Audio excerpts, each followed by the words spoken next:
Story time. Here's a story. This story was actually told to me from a very brilliant 5-year-old at the time. She shared a story with me that helped me out a lot with my anxiety. I know there's lots of people out there that deal with anxiety and panic attacks and stuff like that. And those things are what's the best way to describe them? They're like a telemarketer. Like, you got stuff going on and you just get a call from a telemarketer. You got stuff going on in life, and anxiety is this telemarketer that just dials itself up and pops in and out of our lives. And anxiety has a tendency to come on really strong this time of year for a lot of folks, especially if you're around colder weather. I don't know that it's so much to do with the seasonal affectiveness disorder as it is to do with the fact that for some reason our energy levels go down, and so does our self-care. So I notice a lot of times in the fall that there's a tendency for some panic attacks or some anxiety to be like, hello, Trav. So there's some things that I do to make sure I stay up on my self-care. And then also there's some anchor thoughts, some mental things that I do that I'm aware of when the anxiety kicks in. And one of them was taught to me from this genius of a 5-year-old girl. She said to me one day, she said, Travis, do you know what giants is? And I said, I do know what they are. Do you know what they are? And she said, do you know how much they weigh? And I said, I don't know how much giants weigh. Do you know how much they weigh? And she said, she thought about it. And she said, you think they weigh like 7 pounds? And I said, they might weigh like 7 pounds. And in her mind, 7 pounds was huge. And she thought, well, what if they weigh more? You think they weigh like 70 pounds? And I said, they could weigh 70 pounds.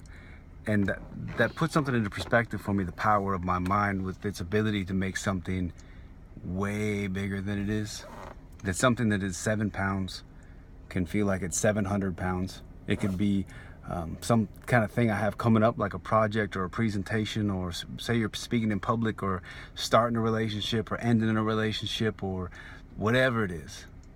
Going to the movie theater, whatever it is that your mind is choosing to make 700 pounds out of this 7-pound giant, you can shrink it down. I didn't want to forget it, so I actually put it right there.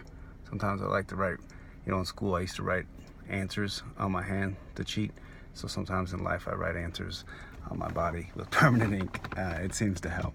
So one thing I realized about the shrinking and the magnifying of things in my mind is whatever I choose to make 700 pounds, whatever I make a 700-pound giant, I shrink myself down to the 7-pound giant, and I make it way bigger than it needs to be.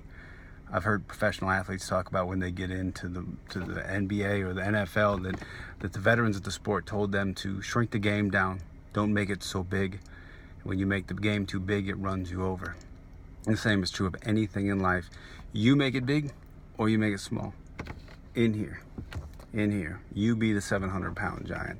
Don't allow the things to be the big things that mow you over. And thank you to Isabella for this little thing here that helps me put things into perspective and shrink them down to size. This is a very powerful tool, but you can't let it run free and decide. You have to decide what you're going to make big, what you're going to make small. So, love you. Go be a giant.